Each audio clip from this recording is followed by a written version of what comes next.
Everyone will get something small this year. We're keeping it simple and fair." My mom's voice was calm, almost rehearsed, as she stood in her kitchen that October afternoon. I had driven to her house in Milwaukee with my son, Ethan, who was 8 years old and still believed in the magic of family gatherings.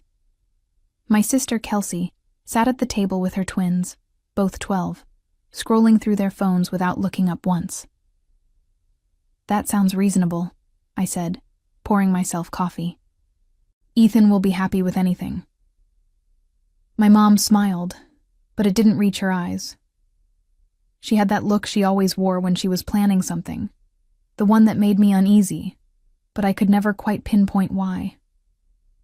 I brushed it off. After all, Christmas was still 2 months away. "My name is Morgan.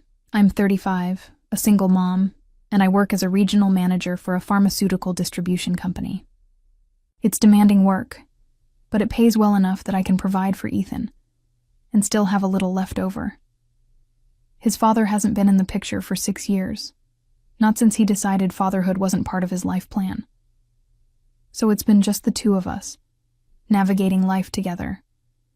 I've always prided myself on being independent. I don't ask my family for help, not financially anyway. I make my own way. But I still show up for holidays, still try to maintain those connections even when they feel more like obligations than genuine relationships." Kelsey finally looked up from her phone. "Mom, the kids really want the new phones for Christmas. You know, the ones with the good cameras." "We'll see," my mom said, her tone non-committal. I felt a small twinge of annoyance. Kelsey's husband, Todd, worked in sales and made decent money. They weren't struggling, but my sister had always been good at asking for things, good at making people feel like they owed her something. "What about you, Ethan?" my mom asked, bending down to look at my son. "What do you want for Christmas?" Ethan shrugged, his small shoulders barely moving. "I don't know. Maybe some art supplies or books." My mom patted his head absently. "We'll figure something out." I watched the interaction carefully, noting how quickly she moved away from him, how her attention shifted back to Kelsey's twins almost immediately. It wasn't the first time I'd noticed the difference in how she treated the kids, but I'd always told myself I was being oversensitive. That evening, as Ethan and I drove home, he was quiet in the back seat. I glanced at him in the rearview mirror. "You okay, buddy?" "Yeah," he said, but his voice was small. "Mom, does Grandma like Sophie and Sam more than me?" My hands tightened on the steering wheel. Sophie and Sam were Kelsey's twins, and they were spoiled in ways that made my teeth ache.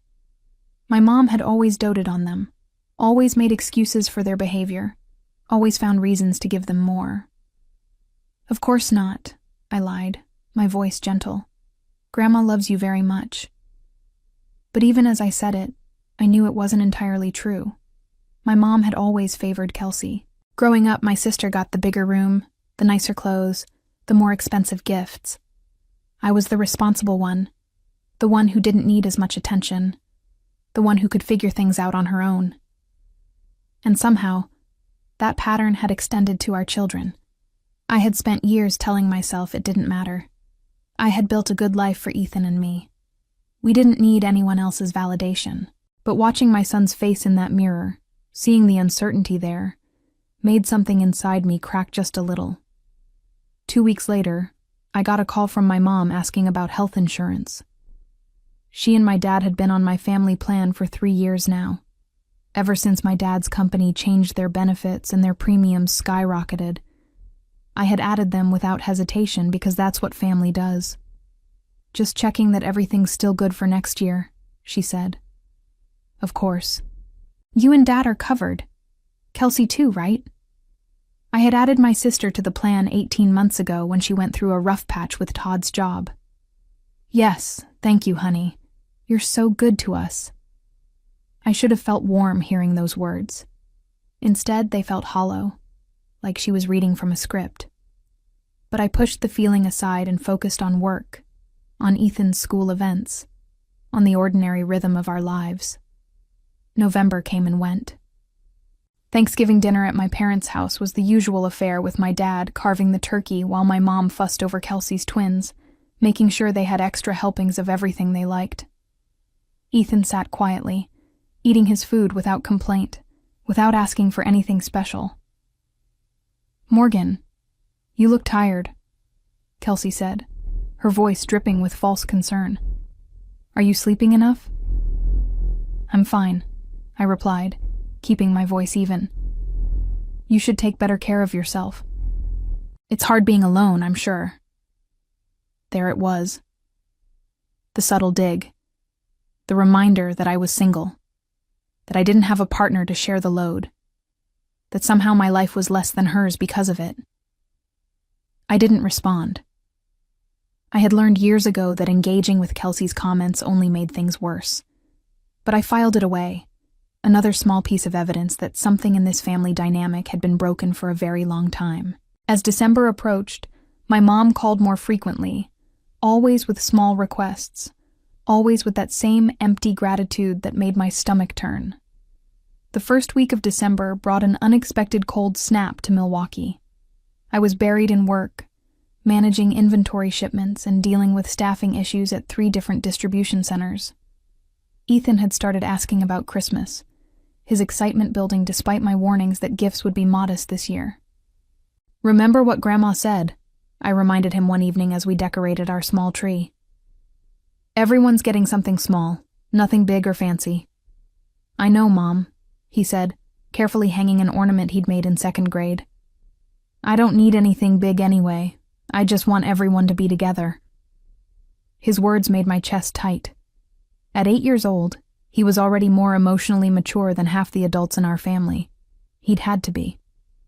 Growing up without a father, with a mom who worked long hours, he'd learned early that life required patience and understanding. We had our own traditions, just the 2 of us. Hot chocolate on Sunday mornings, reading together before bed, weekend trips to the art museum where he'd spend hours studying the paintings, asking questions about technique and color.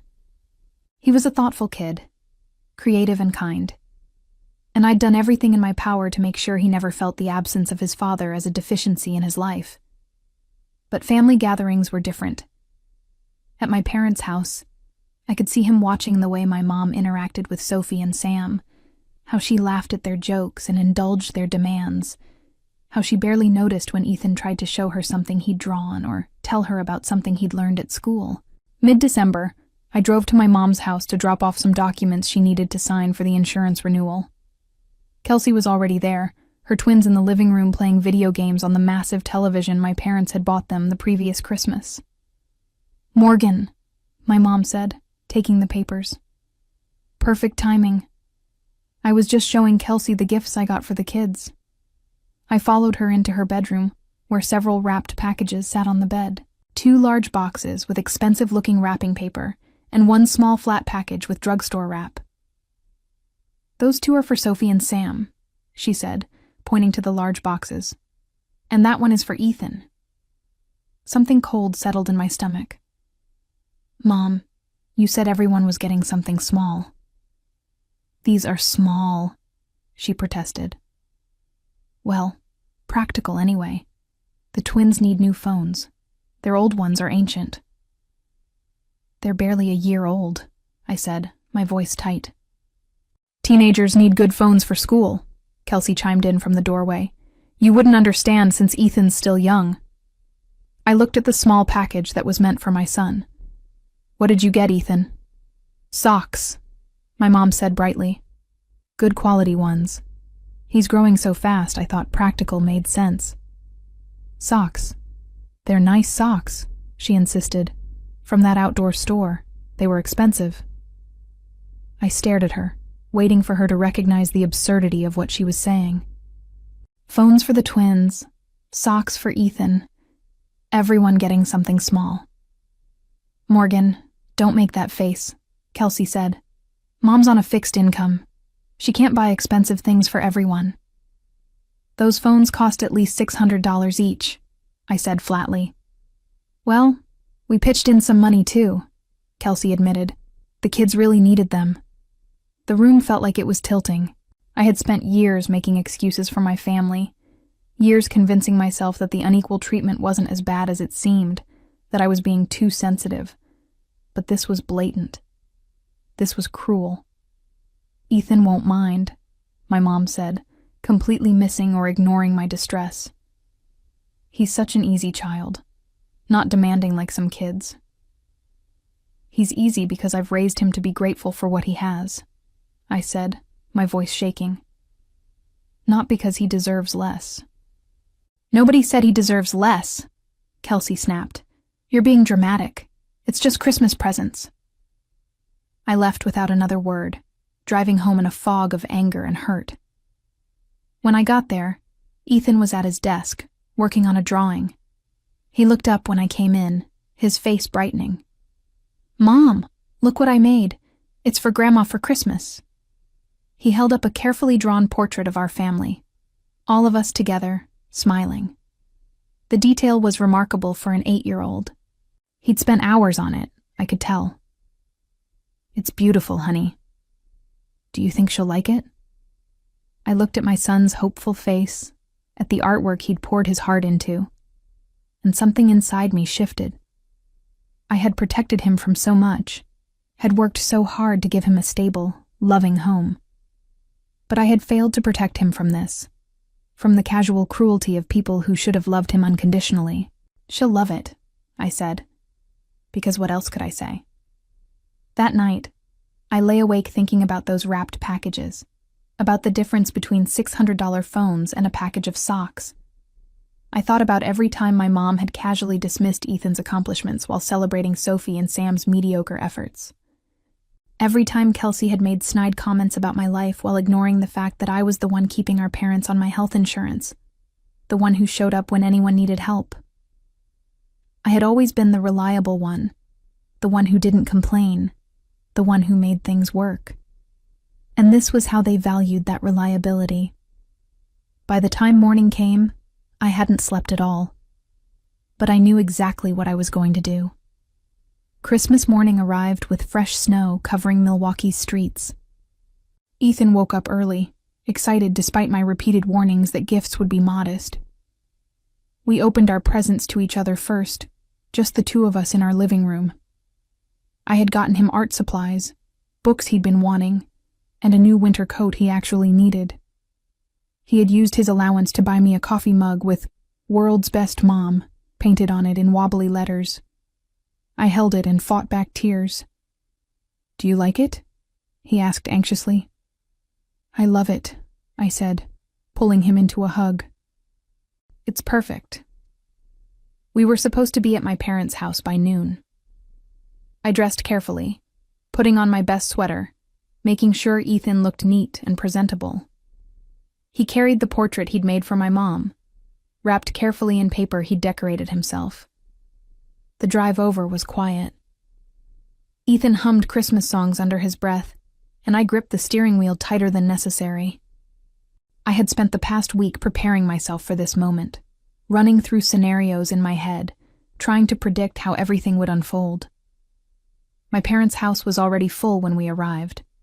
Kelsey's family had gotten there early, and Sophie and Sam were showing off new outfits they'd received that morning. My dad was in his chair reading the paper, barely looking up when we came in. "Merry Christmas!" my mom called out, rushing over to hug Kelsey's twins. She patted Ethan on the head, absently. "Go put your coats in the back room." I watched as Ethan carefully placed the wrapped portrait under the tree with the other gifts. He'd added a tag that read, "To Grandma, love Ethan," in his careful handwriting. Lunch was the usual chaos. My mom had made a ham, and Kelsey had brought side dishes that she made sure everyone knew were from an expensive gourmet store. The twins monopolized the conversation, talking about their plans for the new year, their sports teams, their school drama. Ethan ate quietly, occasionally trying to add something to the conversation, but getting talked over by Sophie or Sam every time. I saw him eventually give up, just focusing on his food. After lunch, it was time for presents. My mom played Santa, handing out gifts with great ceremony. She started with the twins. "These are very special," she announced, handing them the large boxes I'd seen in her bedroom. "I know you two have been wanting these." Sophie and Sam tore into the wrapping paper, squealing when they saw the phone boxes. They immediately started opening them, ignoring everyone else in the room as they powered up their new devices. "Mom, this is too much," Kelsey said, but her voice was pleased, satisfied. "Only the best for my grandchildren," my mom replied. Then she picked up the small flat package. "And this is for Ethan." My son took it carefully, his face expectant. He opened it slowly, not tearing the paper like the twins had done. When he saw what was inside, his expression didn't change. But I saw something die behind his eyes. Socks. A 3-pack of wool socks from an outdoor store. "Do you like them?" my mom asked. "They're very good quality. They'll keep your feet warm." Ethan looked at the socks, then at his cousins with their phones, then back at the socks. "Thank you, Grandma," he said quietly. "That's it?" Kelsey laughed. "Not even an excited thank you? Kids these days don't appreciate practical gifts." "He said thank you," I said, my voice sharp. "Well, he could sound more grateful," my mom added. "Those socks weren't cheap." I watched my son clutch the package of socks, his small hands tight on the cardboard packaging. He wasn't crying. He wasn't complaining. He was just sitting there, trying to understand why his cousins got phones and he got socks when Grandma had promised everyone would get something small. "Mom," Ethan whispered, leaning close to me. "Did I do something wrong?" Those words broke something in me that I didn't even know could break. I pulled him into a hug, holding him tight against my side. "No, baby," I whispered back. "You didn't do anything wrong. Not one single thing." Kelsey was helping her twins set up their phones. My mom was cooing over how excited they were, and my dad was still reading his paper like nothing significant was happening. Nobody noticed that Ethan had gone completely silent. Nobody cared. We stayed for another hour because leaving immediately would have caused a scene, and I was still trying to process my rage into something manageable. Ethan never mentioned the present disparity again. He thanked my mom 3 more times for the socks, each time sounding a little smaller, a little more defeated. When it was time to open the gift he'd made, my mom barely glanced at the portrait. "Oh, how nice," she said, setting it aside to make room for the wrapping paper she was collecting. "You're getting so good at drawing, honey." She put it on the side table and immediately turned her attention back to Sophie and Sam, who were taking selfies with their new phones. Ethan saw where she'd put his portrait, sandwiched between some magazines and a stack of mail. His face remained neutral, but I knew him well enough to read the hurt there. The drive home was silent. When we got inside, Ethan went straight to his room. I followed him after a moment and found him sitting on his bed, still holding the package of socks. "Did I do something wrong?" he asked again, and this time his voice cracked. I sat down next to him and pulled him close. "No, sweetheart. You did everything right. This isn't about you." "Then why did Sophie and Sam get phones and I got socks?"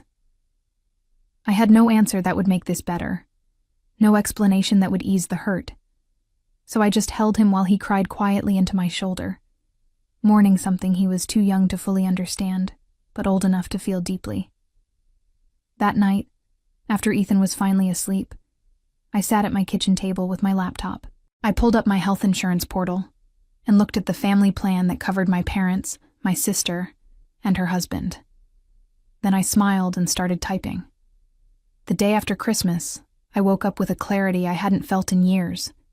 Ethan was still sleeping, exhausted from the emotional toll of the previous day. I made coffee and sat at my kitchen table, reviewing the health insurance portal on my laptop. My family plan covered 6 people: me, Ethan, my parents, Kelsey, and her husband Todd. The cost was substantial, over $800 a month deducted from my paycheck.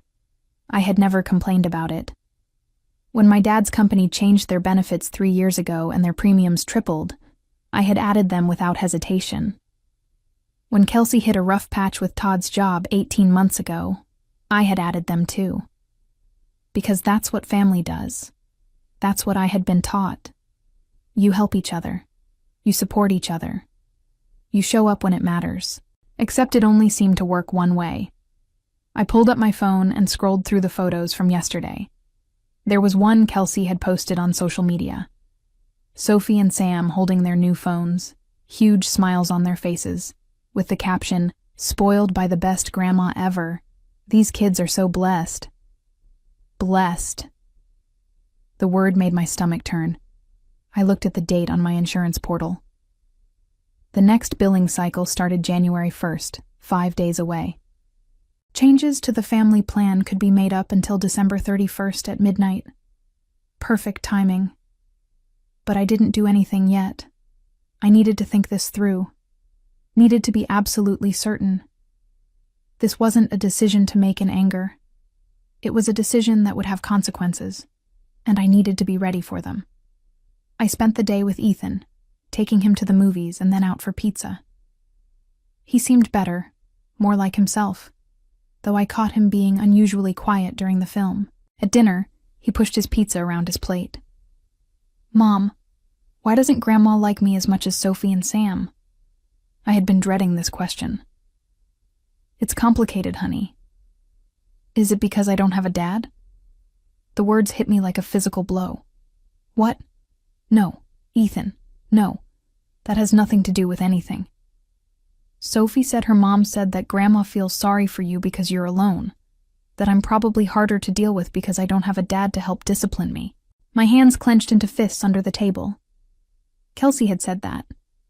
My sister had said that about my son, about me, and my mother had apparently agreed, or at least hadn't corrected her. "Sophie shouldn't have said that," I managed, keeping my voice level. "And it's not true. You are the best thing that ever happened to me. You're kind and smart and creative.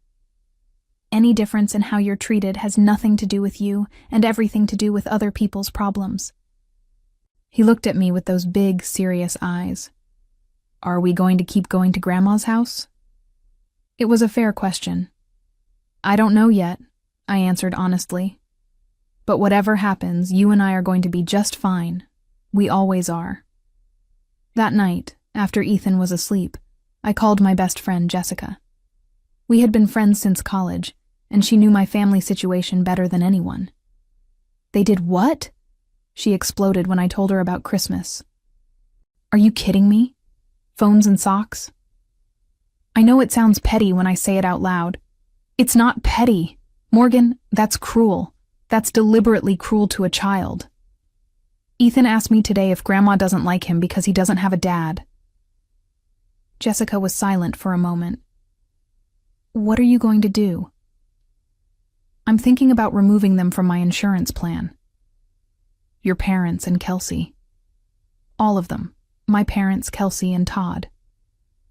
"They'll lose their coverage. They'll have to find new insurance. It's not impossible. Expensive maybe, but not impossible." Jessica was quiet again. "You're serious about this?" "I pay over $800 a month to insure people who think my son deserves socks while their grandchildren get phones. People who let my sister say cruel things about us. People who have never once said thank you in a way that meant anything." "Then do it," Jessica said firmly. "They've been taking advantage of you for years. Your mom, especially. You've been the reliable one, the one who doesn't need anything, the one who just handles everything. And this is how they treat you?" I keep thinking I should try to talk to them first. And say what? They know what they did. Your mom knew exactly what message she was sending when she bought those gifts. She just didn't think you'd do anything about it. She was right. My mom had counted on me swallowing my anger, accepting the situation, being the bigger person, because that's what I always did. "Do it," Jessica said again, "and don't feel guilty about it." December 29th arrived. I had spent 2 days going back and forth, questioning myself, wondering if I was overreacting. But every time I wavered, I thought about Ethan's face when he opened those socks. I thought about him asking if he'd done something wrong. I logged into the insurance portal at 9 p.m. My hands were steady as I navigated to the family plan section. One by one, I removed them. My father, my mother, Kelsey, Todd. 4 names deleted with 4 clicks. The system asked me to confirm. I confirmed. It asked if I was sure. I was sure. The changes would take effect January 1st. They'd receive notification letters in the mail within a week, informing them their coverage had ended. Until then, I had roughly 48 hours of peace before the chaos began. I closed my laptop and felt something settle in my chest. Not quite peace, but something close. A sense that I had finally stood up for my son and for myself. December 30th passed quietly. Ethan and I stayed home, organizing his new art supplies, reading together, being present with each other. My phone rang 3 times. My mom, Kelsey, my mom again. I didn't answer. I wasn't ready yet. December 31st arrived, and I knew the notification letters had been sent. They'd probably arrive by January 2nd or 3rd, depending on the mail. I had that long before everything exploded. Ethan and I spent New Year's Eve watching movies and eating popcorn. At midnight, we banged pots and pans together like we did every year, making noise to welcome the new year. He was laughing, happy, and for the first time in days, he seemed like himself again. January 1st came with fresh snow and quiet streets. I made breakfast and tried not to think about what was coming. My phone rang 4 times that day. I still didn't answer. January 2nd, the calls became more frequent. 6 times from my mom, 3 from Kelsey, 2 from my dad, which was unusual because he never called me directly for anything. I let them all go to voicemail. That evening, I finally listened to the messages. My mom's first message. "Morgan, honey, call me back when you get this. I need to ask you something about the insurance." Her second message. "Morgan, I got a letter today saying our coverage is ending. There must be some mistake. Can you call the insurance company and sort this out?" Her third message. "Morgan, this isn't funny. Call me back right now." Kelsey's messages were progressively angrier. "Mom got a weird letter about insurance. Do you know anything about this?" Then, "Morgan, pick up your phone." Then, "Are you seriously ignoring us? What is wrong with you?" My dad's message was tired. "Morgan, your mother is very upset. Please call us back." I didn't call back. Not yet. January 3rd arrived with my phone ringing at 7 in the morning. I was already awake, had been for an hour, anticipating this moment. It was my mom calling. I let it ring 4 times before answering. "Hello? Morgan?" My mom's voice was shrill with panic. "Finally. I've been trying to reach you for days. Did you get my messages?" "I did." "Then why didn't you call back? We got letters saying our health insurance is being canceled. There has to be a mistake. You need to call them and fix it." I poured myself coffee, letting the silence stretch. "It's not a mistake, Mom." "What? What are you talking about?" "I removed you, Dad, Kelsey, and Todd from my family plan. The coverage ended January 1st. The silence on the other end was deafening. Then, "You did what?" "I removed you from my insurance. You'll need to find your own coverage now." "Morgan, you can't do that. We need that insurance. Your father has doctor appointments scheduled. I have prescriptions that need refilling. You can't just cancel our insurance." "I can, actually. It's my plan. I've been paying for it for 3 years. But we're family. You can't just abandon us like this." The word abandon hit something raw in me. "Like you abandoned my son on Christmas? When you gave his cousins $600 phones and gave him socks?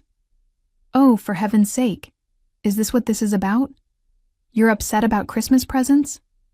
I'm upset that you promised everyone would get something small and then gave Sophie and Sam expensive gifts while my son got socks. I'm upset that you didn't see anything wrong with that.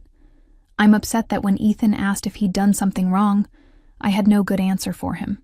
He's being dramatic. They're just presents." He's 8 years old, Mom, and he's not being dramatic. He asked me if you don't like him because he doesn't have a father. Do you know why he asked that? Because Sophie told him that Kelsey said you feel sorry for me for being alone, and that I'm probably harder to raise because I don't have a husband to help discipline me. My mom was quiet for a moment. Kelsey shouldn't have said that. But she did. And apparently you agreed, or at least you didn't correct her. So Ethan, who is 8 years old, thinks his grandmother doesn't love him as much because his father left. Morgan, you're blowing this out of proportion. Am I? Because from where I'm standing, my son received the message loud and clear that he's worth less than his cousins, and I'm done pretending that's acceptable. So you're going to punish us by taking away our health insurance? That's incredibly vindictive. I laughed, but it wasn't a pleasant sound. Vindictive? I've been paying for your insurance for 3 years. I added Kelsey and Todd when they needed help. I've never asked for anything in return, but the moment I stop giving you something, I'm vindictive. We needed that insurance. Then you should have treated my son with basic respect. You should have kept your promise about small gifts. You should have thought about how your actions would affect a child. Morgan, please. You're being unreasonable. Can we just talk about this? We are talking about it. The answer is no. Find your own insurance. We can't afford the premiums on our own. You know that. Then maybe you shouldn't have spent $1,200 on phones for the twins. That's different. How? Explain to me how that's different. She couldn't. Or wouldn't. The silence stretched again. Finally, she said, Your father and I raised you better than this. We taught you about family loyalty. You taught me that family means being there for people even when they don't deserve it. But you forgot to teach me that it should go both ways. I hung up before she could respond. My hands were shaking, but not from fear or regret. From release. From finally saying things that had needed to be said for years. The phone rang again immediately. Kelsey this time. I answered. What the hell is wrong with you? She screamed before I could even say hello. Mom just called me crying. You canceled our insurance? I removed you from my family plan, yes. How could you do that? Todd and I need that coverage. We have 2 kids. You also have 2 incomes. You can afford your own insurance. It's going to cost us a fortune. We can't afford premiums right now. But you could afford to chip in for $1,200 worth of phones. That's completely different. Everyone keeps saying that, but nobody can explain how. Those were Christmas presents for our children. You're going to punish Sophie and Sam because you're jealous. I'm not punishing anyone. I'm simply choosing not to pay $800 a month to subsidize people who think my son deserves socks while their kids get phones. God, you're such a martyr. You always have to make everything about you. This isn't about me, Kelsey. It's about Ethan. It's about the fact that on Christmas morning, when he opened his present and saw what he got compared to his cousins, something broke in him, and none of you noticed or cared. He's fine. Kids need to learn that life isn't fair. He's learning that, don't worry. He's learning that his grandmother and his aunt think he's worth less than his cousins. He's learning that family means different things to different people. He's learning that sometimes the people who are supposed to love you will hurt you in ways that can't be fixed. You're being ridiculous. They're just presents. If they're just presents, then this is just insurance. Find your own. Mom said you're jealous because I have a husband and you don't. That you've always resented me for having a complete family. There it was. The real truth, laid bare. This was what they said about me when I wasn't around. This was how they justified the different treatment. You know what, Kelsey? You're right. I am jealous. I'm jealous that your kids have a grandmother who loves them. I'm jealous that you've never had to question whether you matter to our parents. I'm jealous that you get to take family support for granted while I've spent years earning crumbs of affection. That's not true. It is true. And I'm done. I'm done begging for equal treatment. I'm done pretending that socks and phones are the same thing. I'm done paying $800 a month to people who think my son is less important than yours. You can't do this. I already did. Find your own insurance, Kelsey.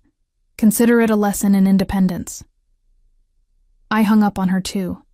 The phone rang 6 more times that day. I didn't answer any of the calls. I had said everything I needed to say. The next 2 weeks were predictable in their chaos. My mom called daily, alternating between guilt trips and anger. Kelsey sent text messages ranging from pleading to threatening. My dad called once more, trying to be the voice of reason, asking me to reconsider. I didn't reconsider. What I hadn't anticipated was how the rest of my family would react. My aunt, my mom's sister, called me to say I was being cruel. My uncle sent me an email about the importance of family forgiveness. Cousins I hadn't spoken to in years suddenly had opinions about my decision. The narrative my mom had constructed was simple. I was being vindictive over Christmas presents. I was punishing sick, elderly parents over a petty disagreement. I was putting my pride above family needs. What they didn't know, because my mom conveniently left it out, was that I had been paying for their insurance for 3 years. That I had supported Kelsey through her rough patch, that the petty disagreement was about a child being made to feel worthless. Jessica told me to ignore them all. They don't know the full story, and they don't want to know it. Your mom is making herself the victim because that's easier than admitting she was wrong. She was right, but it still hurt. I had expected anger from my immediate family. I hadn't expected the extended family to pile on without asking for my side of the story. Work became my refuge. I threw myself into a major project at the pharmaceutical company, reorganizing our distribution network across 3 states. It was complex, demanding work that required my full attention. My boss, a woman named Patricia, who had always been fair with me, noticed something was off. "Everything okay?" she asked one day in late January. "Family stuff," I said vaguely. She nodded, understanding that sometimes that's all that needs to be said. "Well, if you need anything, let me know. You're doing excellent work on this project, by the way." The validation felt good. At least someone appreciated what I contributed. At home, Ethan had started coming out of his shell again. He was drawing more, talking more, seeming lighter somehow. One evening, he brought me a new picture he'd made. "It's us," he said, showing me a drawing of just the 2 of us, standing in front of our house. Our family. I looked at the picture, at how carefully he'd drawn each detail, at how happy we both looked in his rendering. "It's perfect," I said. "Are we still going to see Grandma?" he asked. "I don't know. Do you want to?" He thought about it seriously. "I don't think so. Not right now. She made me feel bad." "Then we won't go." "Not until you're ready, if ever." He nodded, satisfied, and went back to his room. It occurred to me that I had been so worried about protecting him from pain that I hadn't considered he might be relieved to step away from a situation that made him unhappy. Mid-February brought an unexpected development. I received a certified letter from my parents' attorney. The letter informed me that I was being sued for financial abandonment and elder neglect. They were claiming that by removing them from my insurance, I had violated my duty of care as their daughter and put their health at risk. I stared at the letter in disbelief. They were suing me. My own parents were taking me to court because I stopped paying for their insurance. I immediately called a lawyer, someone Patricia recommended. His name was Gregory, and he specialized in family law. I met with him the next day. "Have you seen this kind of case before?" I asked, sliding the letter across his desk. Gregory read it carefully, his expression neutral. "I've seen similar attempts. They rarely succeed. Adult children aren't legally obligated to provide health insurance for their parents unless there's a specific care agreement in place. Do you have any written agreement with them?" "No. I just added them to my plan when they needed help." "Out of kindness?" "Yes. And they're claiming elder neglect because you stopped? Apparently. Gregory leaned back in his chair. Here's what's going to happen. We'll respond to this letter. We'll point out that you have no legal obligation to provide insurance, that you did so voluntarily for 3 years, and that they have other options available to them. The case will likely be dismissed before it even gets to court. How much is this going to cost me? My retainer is $2,000. It probably won't go beyond that, unless they really push it, which I doubt they will, once they realize they have no legal standing. $2,000. Money I'd have to spend because my parents decided to sue me rather than simply find their own insurance. Do it, I said. Draft the response. When I got home that evening, there was a car in my driveway I didn't recognize. As I parked, I saw Kelsey sitting on my front porch steps. We need to talk, she said as I got out of my car. I don't think we do. Please, Morgan, just 5 minutes. Against my better judgment, I let her inside. Ethan was at an after-school art program and wouldn't be home for another hour. We stood in my kitchen, neither of us sitting. Mom and Dad are suing you, Kelsey said. I know, I got the letter. That's insane. I told them not to do it. Did you? Yes. This whole thing has gotten completely out of hand. I came here to ask you to reconsider. Reconsider what exactly? Putting us back on your insurance, before the lawsuit goes any further. So you want me to pay $800 a month and pretend nothing happened? I want us to be a family again. I laughed, bitter and sharp. We were never a family, Kelsey. A family doesn't treat one child better than another. A family doesn't sue each other over insurance. A family doesn't say cruel things and expect it to be forgotten because it's inconvenient to deal with consequences.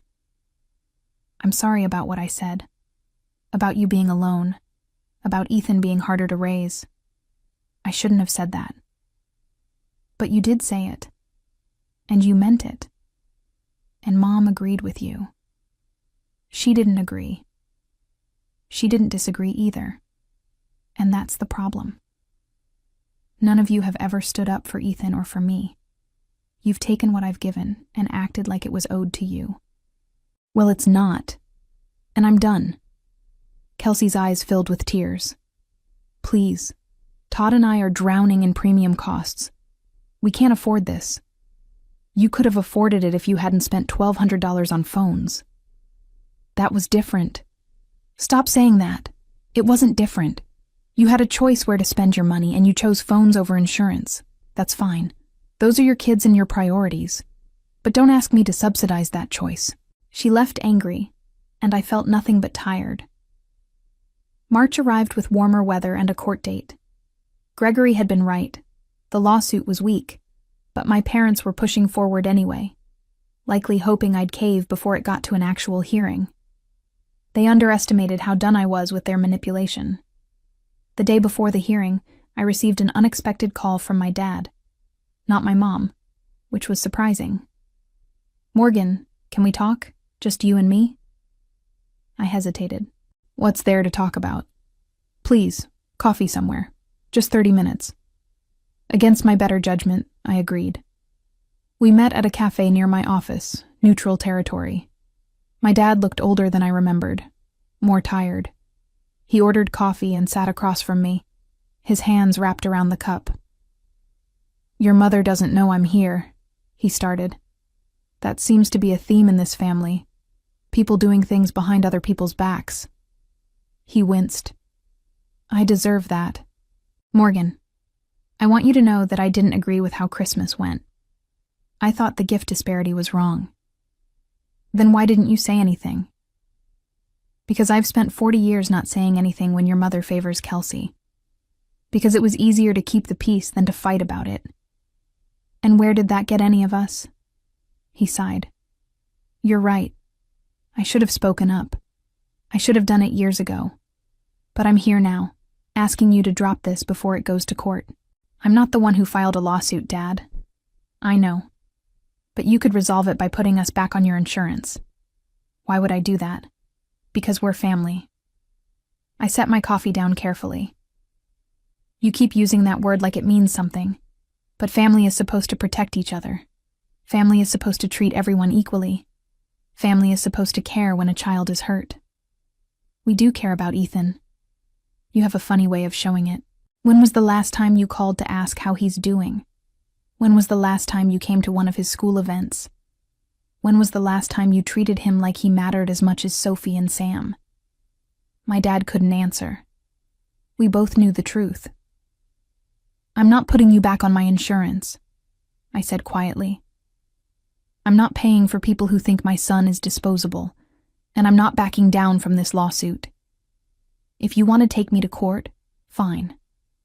But you're going to lose, and you're going to pay your attorney fees. And at the end of it, you're still going to need to find your own insurance. Your mother will never forgive you for this. I've accepted that. Morgan. No. I'm done. I spent my whole life trying to earn equal treatment from this family. I worked hard, stayed out of trouble, took care of myself, helped whenever anyone asked. And it was never enough. Ethan deserved better than what you gave him on Christmas. He deserved better than being compared to his cousins and found lacking. And I deserve better than being expected to bankroll people who treat us like we don't matter. I stood up. I'll see you in court tomorrow, Dad. He didn't try to stop me as I walked out. That evening, I sat with Ethan while he did homework. He was working on a writing assignment about someone he admired. I glanced at his paper and saw he'd written about me. My mom works really hard, his careful handwriting read. She always makes sure I have what I need.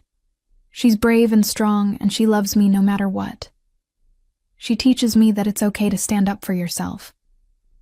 I felt tears prick my eyes. Ethan, this is beautiful. Is it good enough? He asked, worried. It's perfect. You're perfect. He smiled. That pure, uncomplicated smile that reminded me exactly why I was doing all of this. Not for revenge, not for payback, but to show him that his worth wasn't negotiable, that he deserved to be defended, that standing up for yourself wasn't selfish. It was necessary. The next morning, I dressed carefully for court. Gregory met me outside the courtroom, looking confident. They're going to try to paint you as uncaring and vindictive, he warned. Just stick to the facts. You have no legal obligation to provide insurance. You did so voluntarily. You stopped. End of story. What about the Christmas present thing? We'll mention it if needed.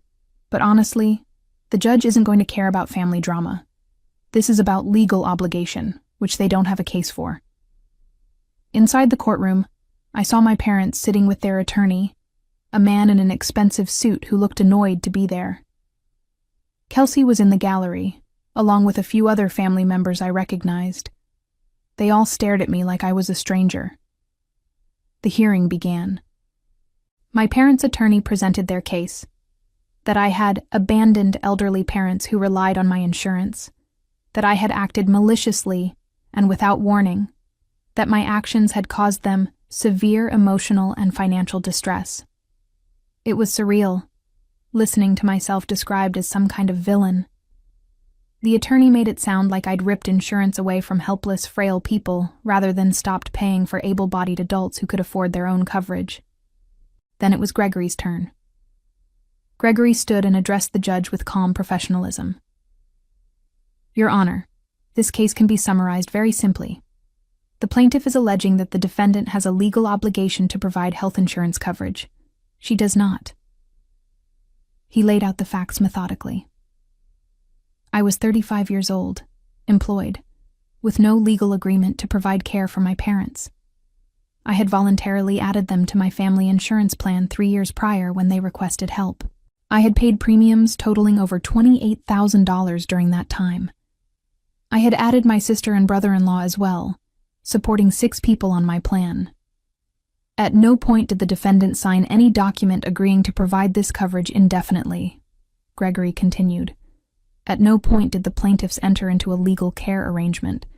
The defendant acted out of kindness, not obligation. And when she chose to discontinue that kindness, She was well within her rights to do so. The judge looked at my parents' attorney. Does your client have any documentation showing a legal obligation? The attorney shuffled papers. No, Your Honor, but there's an implied obligation of care between parent and child. In reverse? The judge interrupted. You're arguing that adult children have an implied obligation to provide insurance for their parents. When the parents are elderly and in need, yes. The plaintiffs are both in their early 60s, Gregory interjected. They're employed part-time. They have access to marketplace insurance and Medicare options. They are not indigent or incapable of securing their own coverage. The judge looked at me. Miss Morgan, is there anything you'd like to add? I stood, my voice steady. Your Honor, I loved my parents. I helped them because I wanted to. But over time, I realized that my help was taken for granted. That my contributions were expected, but not appreciated. That my son was being treated differently than his cousins by my family. When I made the decision to remove them from my insurance, it wasn't out of malice. It was out of self-preservation and a need to protect my child from ongoing hurt. This is about Christmas presents? The judge asked, looking at the case file. It's about more than that, Your Honor.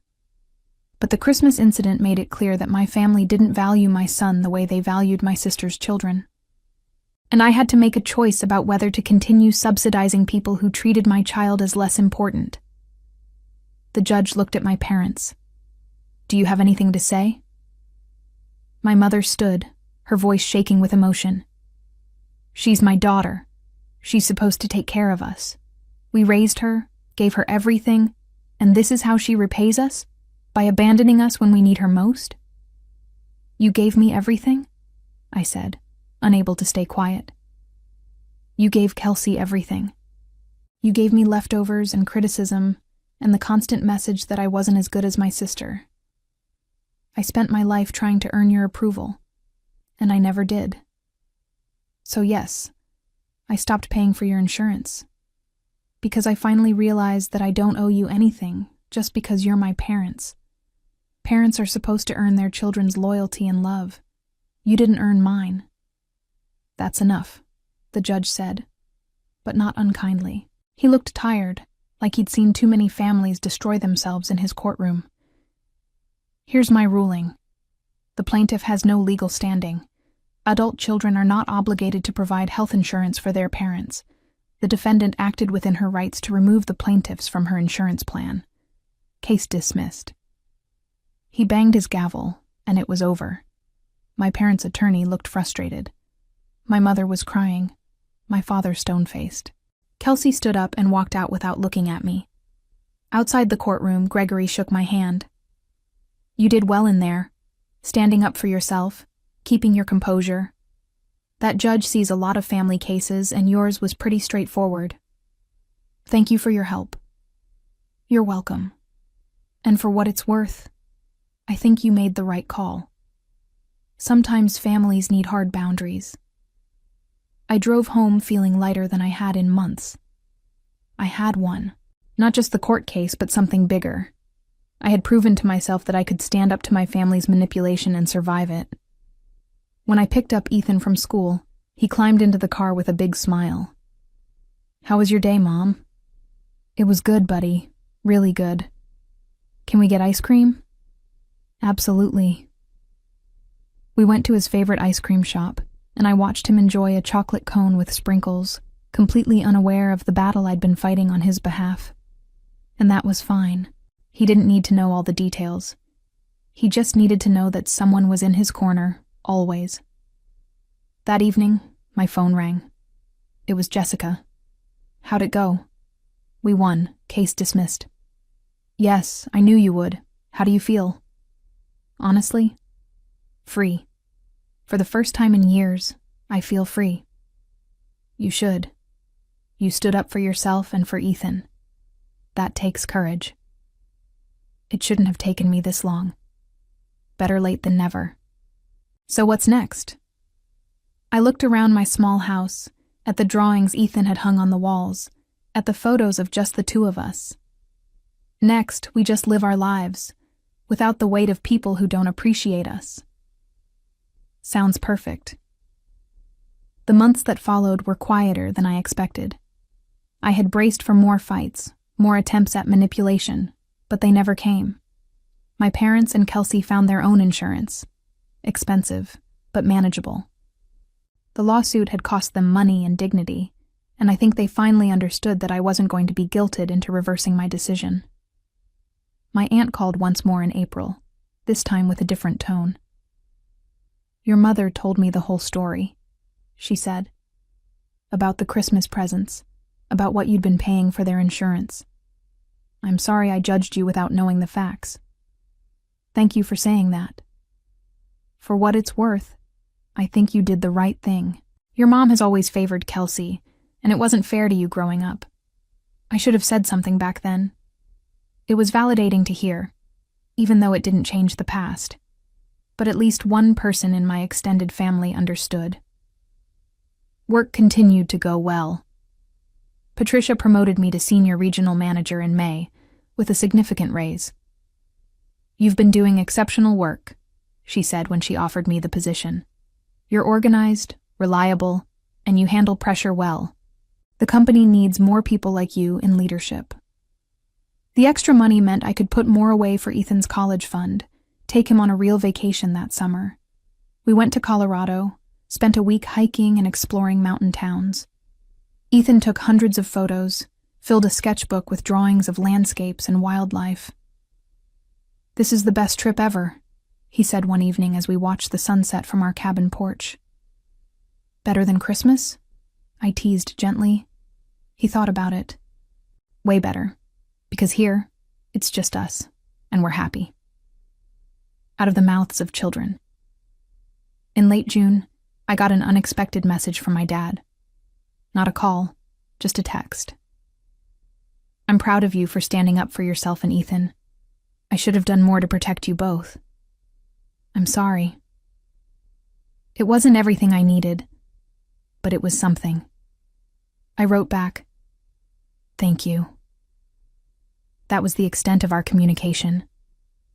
Maybe someday we'd rebuild something, but I wasn't holding my breath, and I was okay with that. Ethan started 3rd grade in September, confident and happy. He'd made close friends, kids who appreciated his creativity and kindness.